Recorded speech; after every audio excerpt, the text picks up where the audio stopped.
Isla maganda, koy-koy kami bumabati, mga magiliw na batang munti. Simple lang ang buhay, masaya't makulay, halina sa aming isla, isla maganda. Dito kami ay tulong-tulong sa isa't isa, sa gaan o hirap, sama-sama sa laro't pag-aaral, mga awit at sayaw. Halina sa aming isla maganda. Dito sa aming mundong makulay at masaya, dito sa aming isla maganda. Dito sa aming mundong makulay at masaya, dito sa aming isla maganda. Halina sa isla maganda.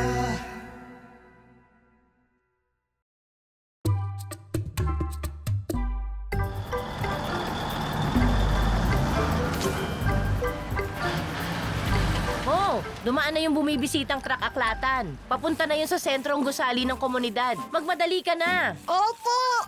Bilis ang kilos. Pag nahuli ang dating mo ron, wala ka nang aabutang libro. Mukhang maganda ang kwento ng libro na yan na galing sa papa mo, ha? Mabuti naman at nagustuhan mo. Araw ng truck aklatan ngayon. Manghihiram ako ng libro tungkol sa pagpipinta. Manghihiram ako ng libro tungkol sa mga mahuhusay na kababaihan sa siyensya. Kailangan ko ng bagong libro ng mga patawa. Anong hihiramin mo, Mo? Anong ginagawa niya? Baka nasa magandang parte na siya ng librong binabasa niya at ayaw niyang paistorbo. Mauna na kayo sa akin. Gusto ko lang tapusin ang kabanatang to. Sige, kita na lang tayo doon. Ang galing ng kwento! Oh, anong mangyayari? At wakas! Ang ganda ng libro na to. Gusto ko na makabasa ulit ng bago. Ha? Naku po, masyado ako nakatutok sa pagbabasa. Hindi ko na namalaing na lihis na ang dinadaanan ko. Kailangan ko magmadali para maabutan ko ang truck aklatan.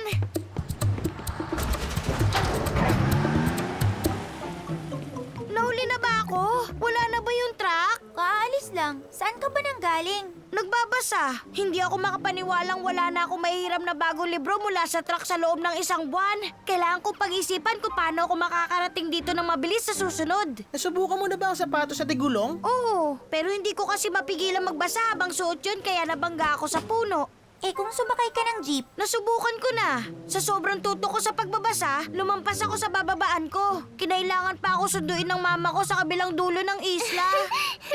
Ito ang panalong ideya na talagang subok ko na. Huwag kang magbasa habang naglalakad. Ayos, Marmar! Para namang mangyayari yun. Oo nga, pag nagsimula nang magbasa si Mo, wala na siyang tigil. Alam ko na! Eh kung may pedicab kaya ako? Kailangan mo ibaba ang libro mo para mapatakbo to. At mabilis ka pang makakarating sa pupuntahan mo. Oo, kaya sa susunod na punta rito ng truck aklatan, ikaw ang mauuna sa pila para sa mga libro. Tsaka pwede ko pang isakay doon lahat ng mga librong mahihiram ko. Pedicab nga ang sagot ng lahat ng problema ko. Tama ba ang dinig kong may nagsabi sa inyo ng pedicab? Kumusta po, Papa Amal? Opo, kailangan ni Mo ng pedicab. Puntahan mo ako mamaya sa bangka ko. Baka matulungan kita. Salamat po, Papa Amal. Medyo luma na ito pero maayos pa rin gumana. Wala akong panahon para ayusin ito. Pero kung gusto mo, Naku, salamat po, Papa Amal. Ang saya nito. Kaya ko po itong ayusin para gawin kong hindi pa huhuling sasakyan. Pwede kong pintahan yan kung gusto mo. At marunong akong magayos ng bisikleta kaya pwede kong ayusin yan. Kaya kitang ipagtahi ng bagong upuan. At alam ko kung saan makakahanap ng nakakatawang busina. Talaga? Maraming salamat sa inyo. Yung loob na lang ang gagawin ko. Dahil marami akong dadaling libro paro't parito, kailangan ko ng istante para maayos habang umaandar. Ang ganda! Istante! Anong ginagawa mo dyan sa loob, Mo? Gumagawa ng obra maestra. Aba, yan din ang ginagawa ko. Nakakawa na ako ng busina. Subukan mo. Hindi ko makita kung paano gagana yan. Ganito ba, Ping? Yan ang pinakamagandang busina. Ang galing mo, Ping!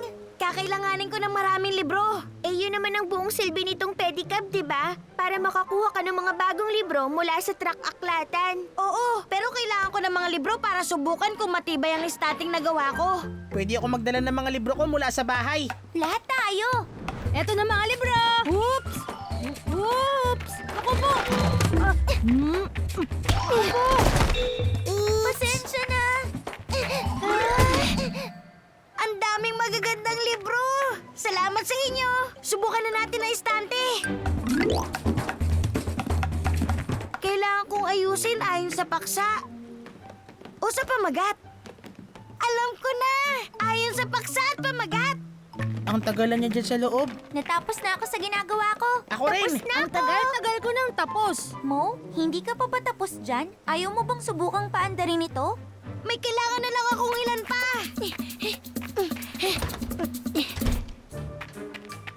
Sakto na!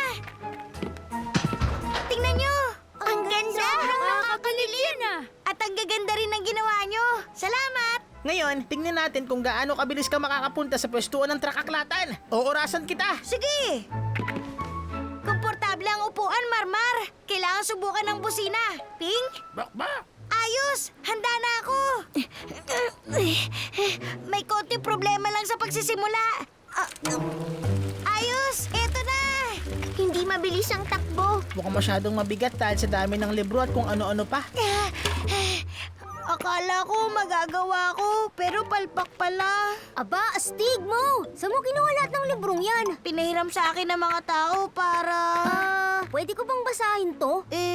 Ewan ko. Kay Carlos yan eh. Pag pinahiram mo sa akin yun, papahiram ko to sa'yo. Maganda to. Sige, paborito ko mga kwento tungkol sa dragon. Naghihiraman ba kayo ng libro sa isa't isa? Pwede ko rin bang gawin yun? Oo, Tawi. Ilagay mo ang libro sa loob at magtingin ka. Alam niyo kung anong naalala ko sa nangyayaring hiraman na ito ng libro? Yung trakaklatan! Oo nga!